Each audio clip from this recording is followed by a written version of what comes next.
Hello, ladies and gentlemen of the jury. We're here to decide the fate of mankind in the next month or so. That's where we're holding. To that message, or to that point, we are going to endeavor to make a three-part series for the end of Hanukkah, which is tonight, leading into Rav Binyamin, Kahane, and his wife Talia's Yortzeit, 20th Yortzeit, which is Motzi Shabbos Sunday. And we're going to endeavor to do a part two then, or Monday after the fact, and then next Thursday to wrap this segment up. We're gonna do about Mashiach ben Yosef and Mashiach ben David. But just to get started for tonight, we just have limited time for this evening. I'm going to give a Hakdama to the 20th Yortzeit for Binyamin and Talia Kahane, and I'm going to touch upon his message and his father Meir Kahane's message for Hanukkah.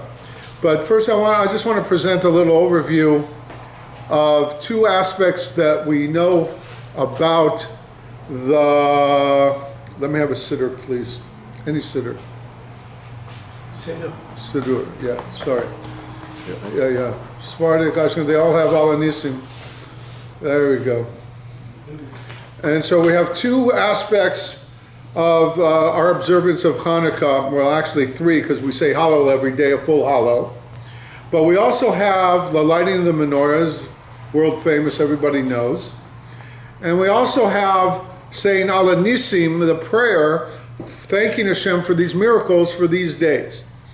And we know that the Ala Nisim is basically about the war. Everybody downplays the war nowadays because we're living 2,500 years after that miraculous war, and we sort of have been pounded in the exile for 2,000 years since the Romans, about 150 years or so after the miracle of the Hanukkah story. That pounding began after the destruction of the Second Temple in the year 69 or 70. But we have the Alanissim that talks about the war. And the war is the Iker, because we fought, we stood up, and we said we're not going to take it anymore. Certainly we weren't enjoying up to that point, even though Alexander the Great turned out to be benign.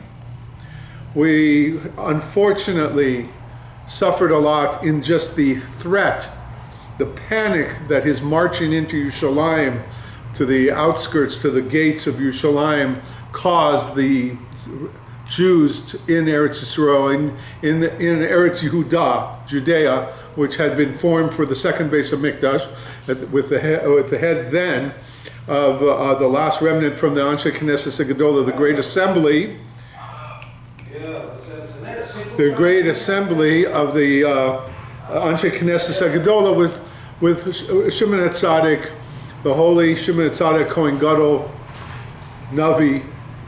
And we know the famous story, it's in the Gemara, that Alexander the Great was leading his forces to the walls of Yerushalayim, presumably to conquer Eretz Yisrael, the land of Judea, and whatever it took, destroy the base of Mikdash, vanquish the people, slaughter the people, like they had done in most of the inhabited world up to that time. And everyone was frightened, obviously, and staying indoors, hiding in their homes. And Shimon HaTzadik dressed up in his big day Kohen Gadol. Now, I'm not positive whether he wore the colorful clothing of the Kohen Gadol. I rather assume he was wearing the white Kohen Gadol outfit that he does when he goes into the sacred Holy of Holies, Kaddish Kadashim, on Yom Kippur, because that's what it must have felt like during the time of Alexander the Great's, Alexander of Macedonia's march with his vaunted army, the strongest military power the world had ever seen till that day. And I'm sure it was like a Yom Kippur for all the Jews, frightened and praying to Hashem behind the walls of Jerusalem in their homes. And Shimon HaTzadik stepped out to march, to walk up, to approach the marching troops. And all of a sudden the procession stopped. as Shimon HaTzadik got close enough to be seen by Alexander of Macedonia, who was leading his army. By the way, that's the sign of a true king, by the way. A true king leads his army. He doesn't stay in the back, in the back ranks. Any king in the history of the world who has led his army to war and stayed in the back and didn't fight and lead from the front is a coward, was a coward, is a coward, if there are any like that today. David HaMelech led from the front, not from the back. So Alexander the Great was also like that. And as Shimon HaTzadik approached closer and closer, suddenly Alexander the Great, surprised and shocked his troops by getting off of his horse and prostrating himself in the dirt to this Jewish high priest coming toward them. They were shocked. They were blown away. What's going on here?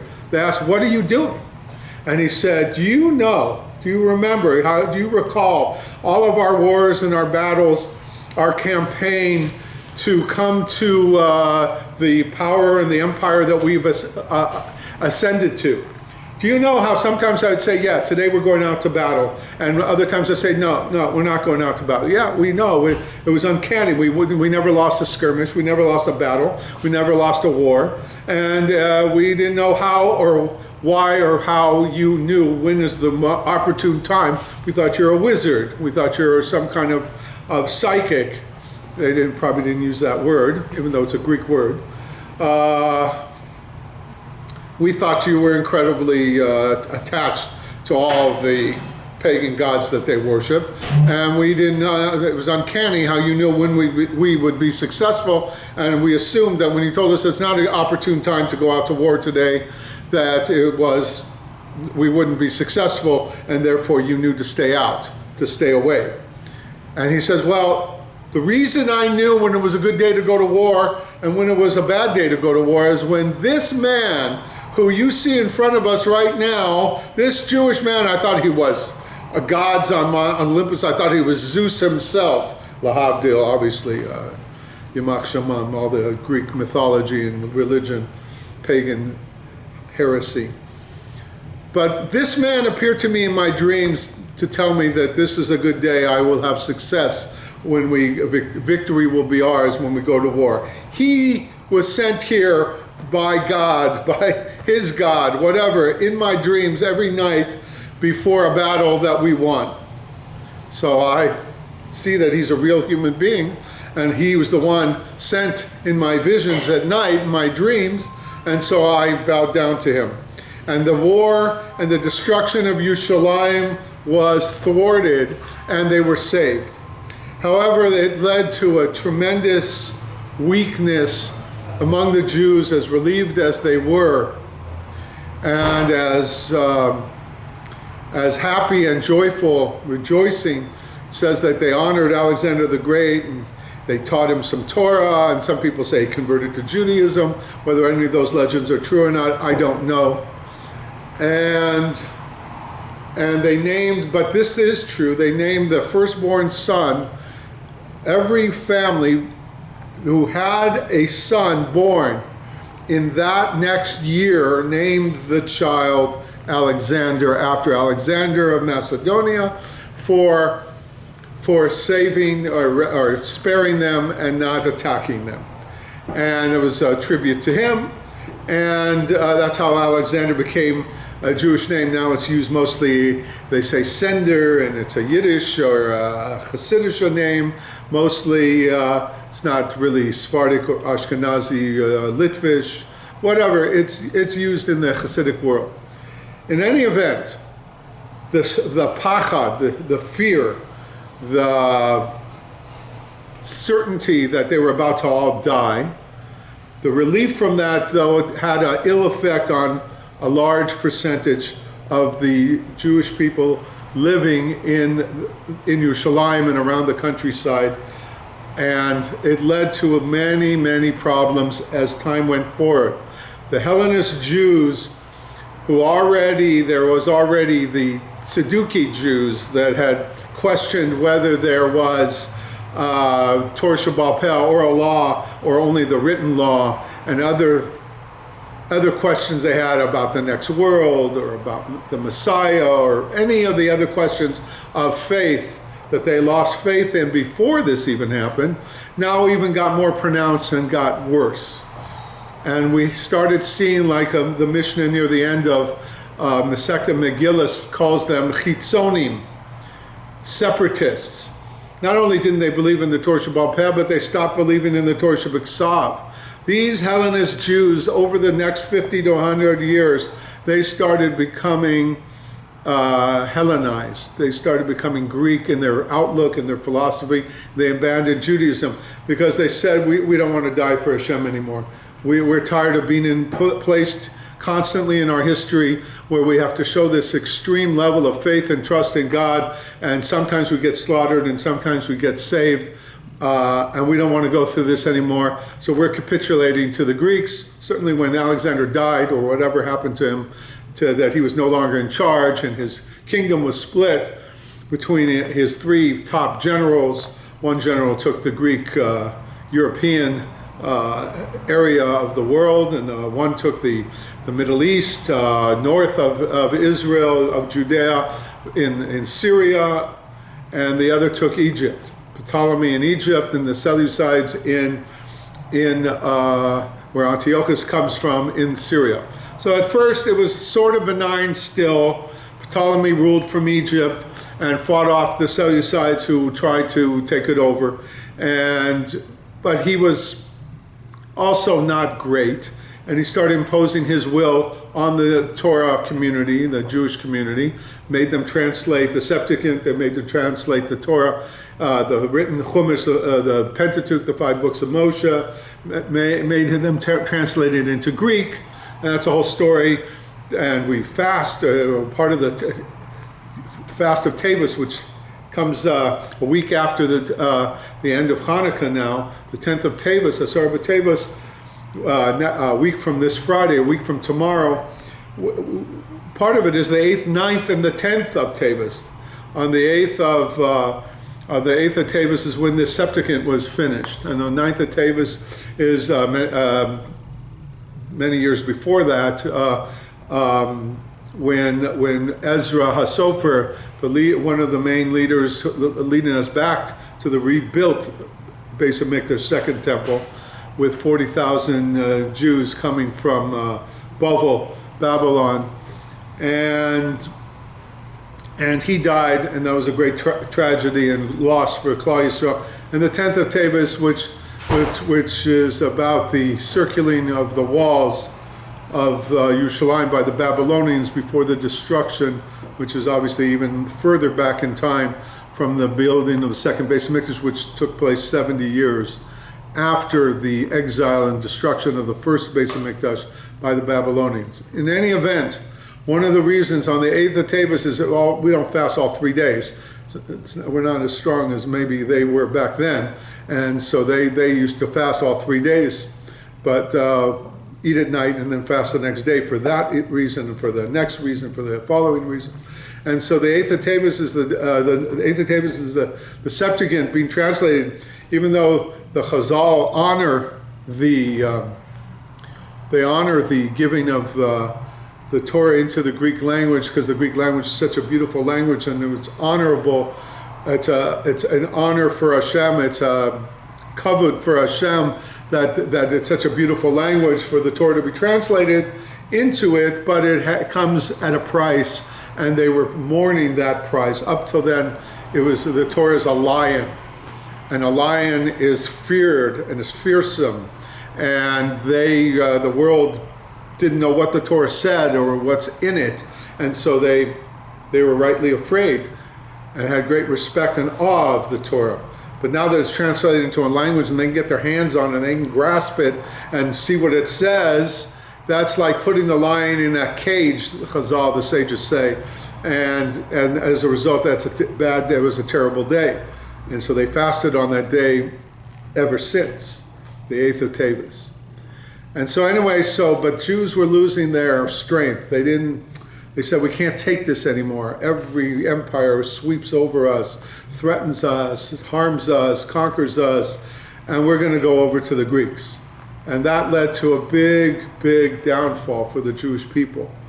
And the majority of the Jews, by the time of the Greek persecutions under Antiochus, the Greek persecutions, Syrian Greeks, which led to the Matisyahu and the Hanukkah miracle of the wars that were led by his sons, Yehuda Maccabee, the Chashmonaim, rising up in this miraculous war.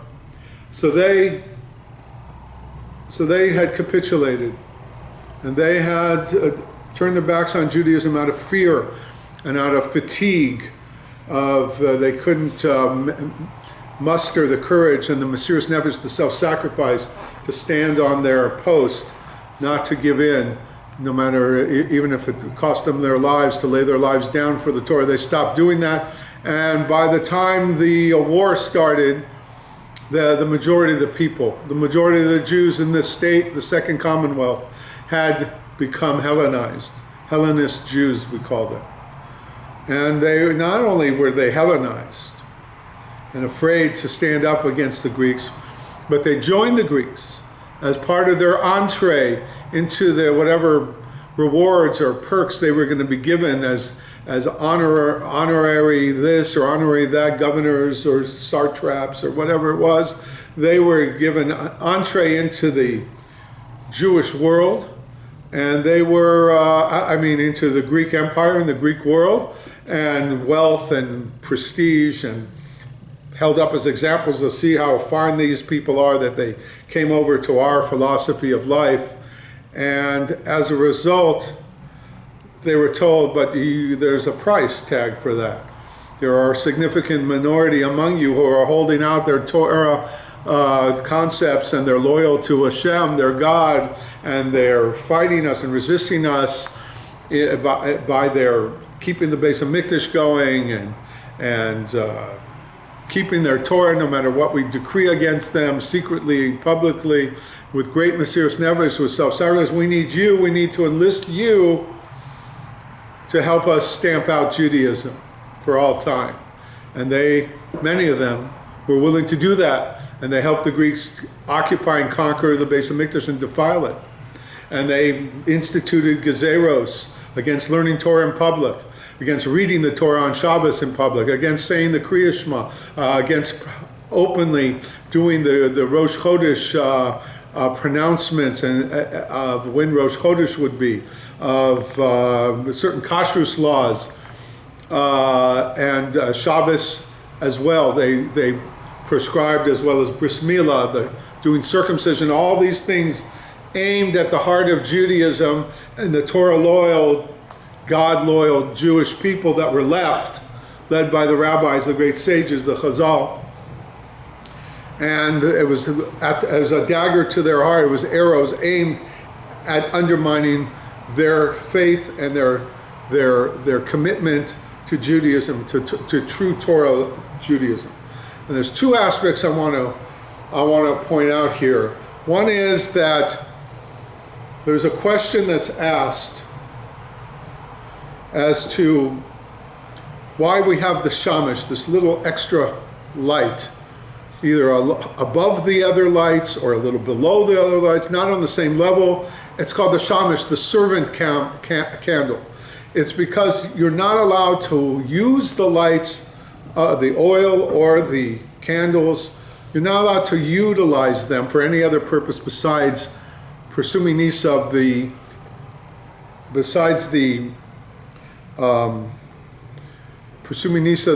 publicizing of the miracle of what had transpired in the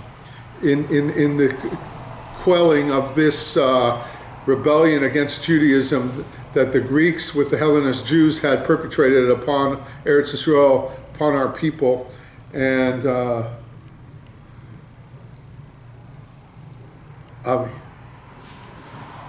first car, black Acura.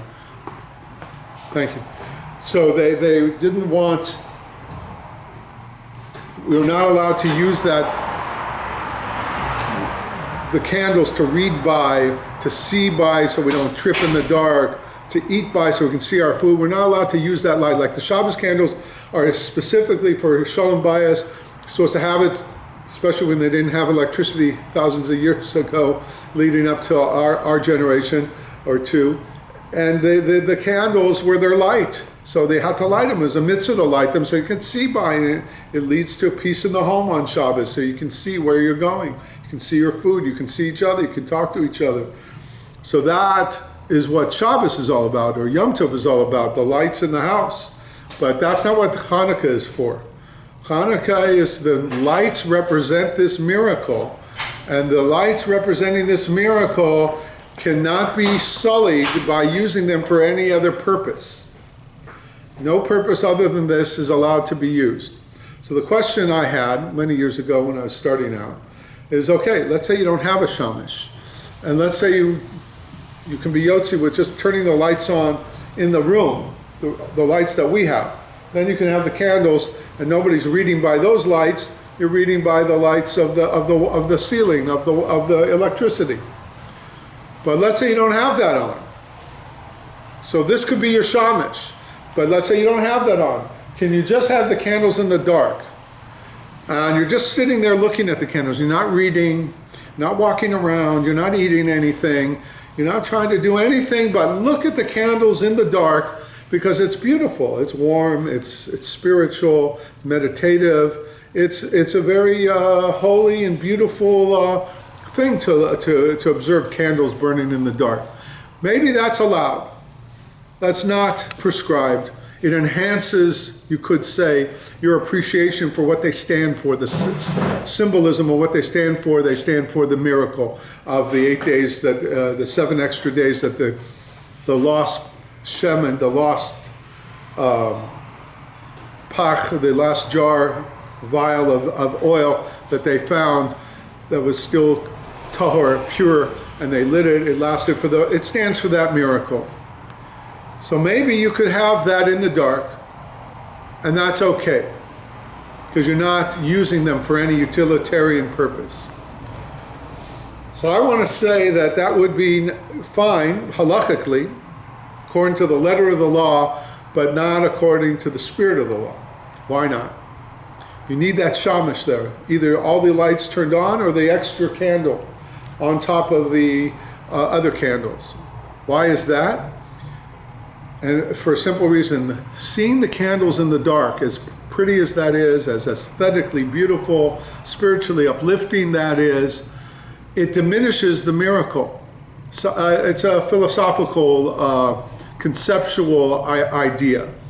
It diminishes the miracle. It's no great kunst. It's no great accomplishment to see candles in the dark and see that the Torah light that they represent, the power of Hashem's Torah, is the light of the world in barbaric, dark times. That's not what Hanukkah is about. In other words, the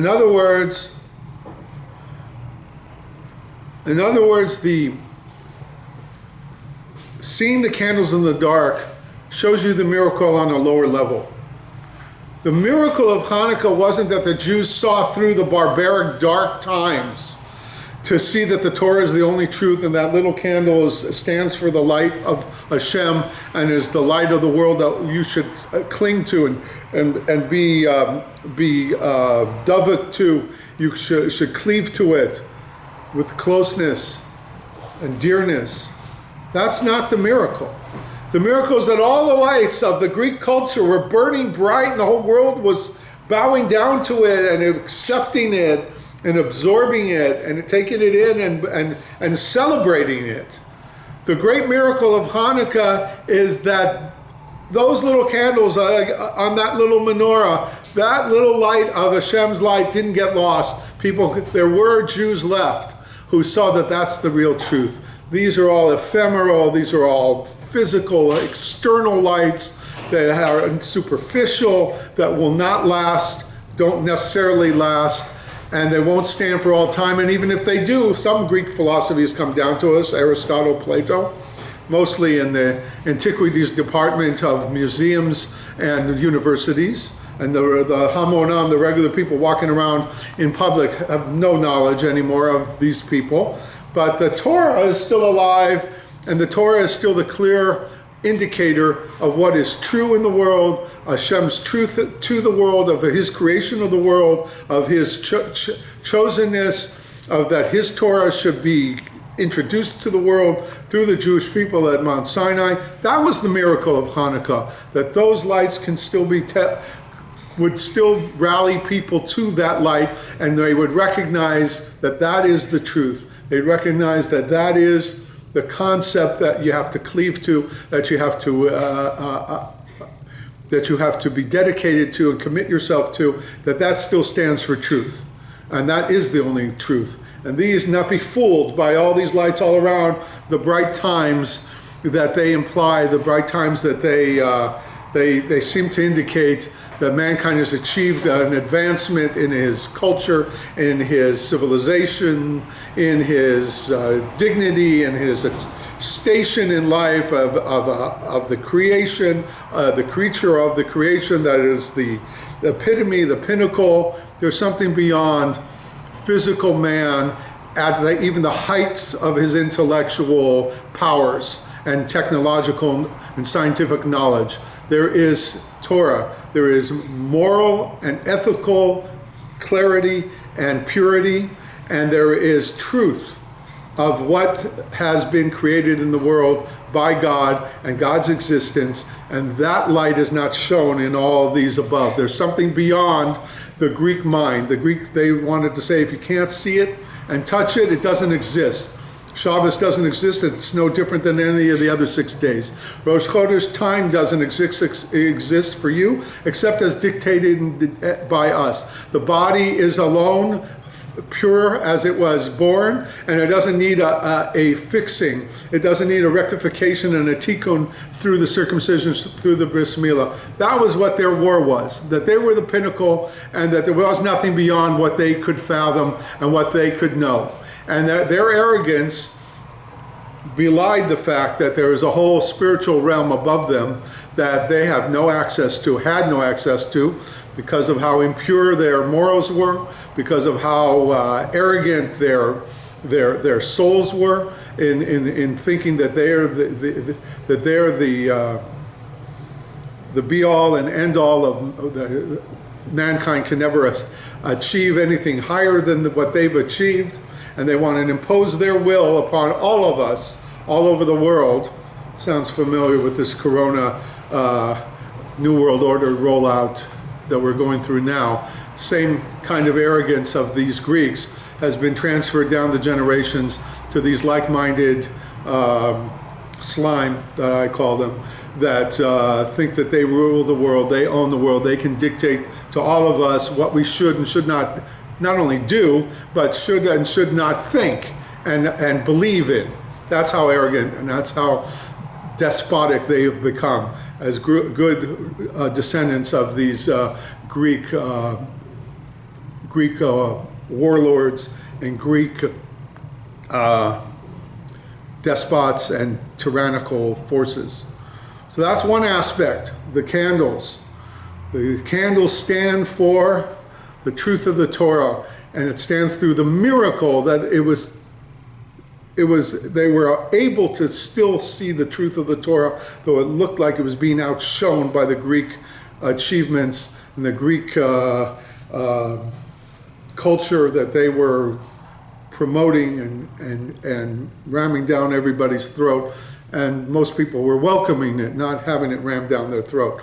But they try and impose their will upon us, and we resisted, and they gobbled up and convinced a majority of our people, but the minority were able to rise up in the end and rededicate the Beis Hamikdash and themselves to the Torah, and that's what we celebrate. Seeing the candles of the Torah, of the menorah in the Beis Hamikdash, that is the truth, that is the true light, and theirs is the false light. It's fine to be a doctor, a lawyer, or to understand politics or understand science or mathematics, but that's not the ultimate pinnacle of truth of mankind. The pinnacle of truth is having a relationship with God and seeing how through the Torah the world really works, how God really runs the world, and he is the true king, not a king of flesh and blood. The other thing is in the Alanissim that seems to prove my point, that we have two levels of this miracle going on, and it's specifically the Alanissim prayer that we thank God in our Shmoneh Esrei, in our silent prayer. We thank God for giving us these miracles. We thank him at the part where we're thanking him for our lives and for keeping us alive and saving us from danger and healing us and showing our appreciation in the Modim thank you part, the gratitude part of the Shmoneh Esrei. So we put this, the days of Matisyahu Alanissim in there. And in it we say 5 things. We say, the great miracle that you provided us when you judged our judgment and fought our fight and avenged our vengeance of what they had done to us, and you helped us to be victorious against all odds, again concentrating primarily on the war aspect of the miracle and not yet about the lights or the miracle of the oil. And we say 5 things in describing and specifying what the miracle was. The miracle was the Rabim Biyad Me'atim, the multitudes in the hands of the few, the many in the hands of the few, and the Giborim Biyad Chalashim, and the mighty in the hands of the weak. And then that is the ultimate symbolism of what that stood for in the miracle that God gave us, these victories over the Greek Empire and their awesome army at the time that seemed invincible. And how could a ragtag bunch of Kahane, priests who were not trained in war, in a society of weakened Jews who had just come back from the second base of Mikdash and were struggling to rebuild after the first destruction by the Babylonians, how could they be expected to overcome the greatest army in the history of the world till that moment in history? And as such, we describe it perfectly in the Anshe Knesset Gedola. That's not true. Later on, Anshe Knesset Gedola didn't live in the time of, except for Shimon Tzadik. If he wrote it, then he wrote the Alanissim, and that's what we say. The mighty in the hands of the weak, and the many in the hands of the few. That describes the war against the Greeks to a T, to perfection. And that's all that needs to be said to acknowledge to them and with them how God gave us, Hashem gave us this great miracle with the Kohanim and the Beis Hamikdash, Yehuda Maccabee and his 4 brothers, started by Matisyahu's rebellion, which is a whole separate story I'm not going to go into now. We'll back up to go into it next time to continue this message and tie it to what Binyamin and Reb Meir Kahane said about it, about the meaning of this rebellion that Matisyahu sparked. But the 3 things that follow, which are specifically the 3 things that follow, are the Rishoim Biyad Tzadikim, the evil ones in the hands of the righteous, the Tameim Biyad HaTohorim, the impure ones, the Tameh ones in the hands of the pure ones, the Tohar ones, and the Zadim, the wanton sinners, willful sinners, Biyad Oskei Sorasecha, in the hands of those who are osek in keeping your Torah, of learning your Torah, performing the mitzvahs of the Torah. Those 3 don't indicate a war against the Greeks. Those 3 latter praises of the miracle of the war praise Hashem for giving us victory over, unfortunately, our Jewish enemies who were fighting on the side of our enemies, the Greeks, the Hellenist Jews that were fighting against us. Because we wouldn't refer the Kohanim, we wouldn't refer the Greeks to being Rishoim. Of course, Esav of Russia, we know that they're Rishoim. we wouldn't be making this model. Why would we make this model of the pure defeating the impure and those involved in the Torah with those who wantonly sin against the Torah?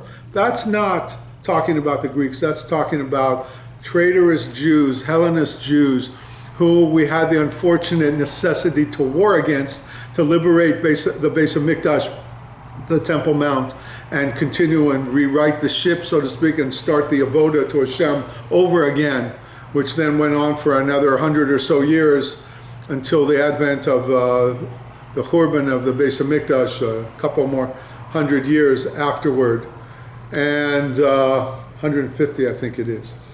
In any event, these three items in the Shemona Esrei, we have to appreciate what they're really talking about, who they are addressing. We don't want to go to war with our fellow Jews, but sometimes our fellow Jews in history have given us no choice because of their evil, of their treason against Hashem and against the Torah. And they're not just going their separate way. That would be bad enough. And we would have an obligation to try and win them back. But they're trying to join our enemies to destroy Judaism, to destroy the Torah-loyal Jewish communities all over the world. And in those days, that was primarily in Babylon and Bavel and in Eretz Yisrael, in the land of Yehuda, Judea. So the goal of these three principles inside this portion of the Alanissim is specifically our addressing ourselves to the fact that we had to war against our fellow Jews, and Hashem gave us victory over them as well. And the symbolism is the parallel description is a perfect and an exact one. Because the wanton sinners, the last one, the Zaydim, the wanton sinners, is not talking about some Gentiles. They're not considered wantonly sinning against God's Torah, like Jews who were renegade Jews were. And the tahor, this description of tameh and tahor, of impure ones in the hands of the pure, that's talking about Jews also, because really only we have this concept of tahara and tuma. And that's a whole longer discussion for another time of how the tuma that is prevalent in Jewish law primarily exists among Jews. And we have to fight against it and purify ourselves from it. And the nations of the world, the Gentiles, don't have that concept, nor do they have any laws in their 7 laws of Noah that they have to purify themselves or guard themselves from becoming impure. Holiness, or Kahane, and Binyamin said many times, holiness, this concept of Kedusha, is only shayach, is only applicable to Jews. It's just the way it is from the giving of the Torah in Mount Sinai, lifted us above, our souls above where the rest of the world was, back to the level of Adam and Eve before their sin. Even though we fell a little bit after the sin of the golden calf, it wasn't a complete reversal back to the level that the rest of the world was on. The quality of our soul is on a different level since Mount Sinai, since we accepted the whole body of the revelation at Mount Sinai of the Torah of God. And therefore, to talk about the victory of the pure people defeating the impure people is also only talking about our fellow Jews. And the one about Rasha and Tzaddik, of evil one in the hands of the righteous, is also more accurately talking about fellow Jews. It could be, you do enact it. You talk about Esav being a Rasha. You talk about other Gentiles, Hitler being an evil one. You talk about that. And so therefore it is an apt description that the Jewish people as a whole, on balance, are considered the righteous in history. Unfortunately, that hasn't always been the case, as far as a lot of our people who have, like in the time of the Hanukkah story, gone over to our enemy's side and fought against us and against Hashem's Torah and against Hashem and against the land of Israel, or to corrupt it, to infiltrate it and corrupt it from within. And that has unfortunately been the case. So, but the description of the wicked in the hands of the righteous could be applying to the Greeks. It could be a 2.5 and a 2.5. It applies to both. The first two, the many in the hands of the few and the mighty in the hands of the weak, those are clearly talking about the Greeks. And the evil ones, the wicked ones in the hands of the righteous could be referring to both as a bridge, a transition to the last part.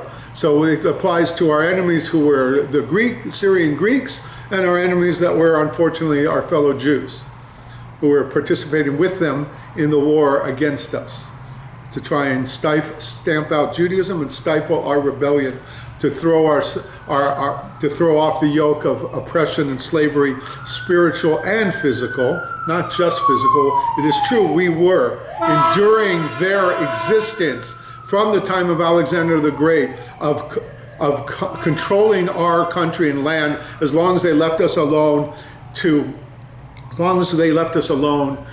do our Torah and mitzvahs. We didn't revolt. That is absolutely true. It's not that we didn't want to be free, though. And it's not that we would have tried to find a way to be free had we been able to, but the odds were so overwhelmingly stacked against us, so it didn't imply a possibility then of our being able to revolt and rebel and throw off their governmental, physical yoke over us, control over us, hegemony, their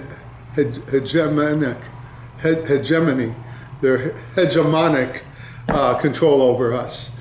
But that happened later when they started to oppress us against our being able to keep our religion, or keep our Torah way of life. Then we threw off their yoke in both the physical and the spiritual sense, and that's the great miracle of Hanukkah. And the last two parts of the impure in the hands of the pure, and the wanton sinners, the willful sinning against God just because they hate God and they hate His Torah, and into the hands of those involved with the Torah, that is a reference directly, unfortunately, to our fellow Jews who we had to fight against. And we're thanking God that we were victorious and not them, because had they been victorious, there would be nothing left toward Judaism today.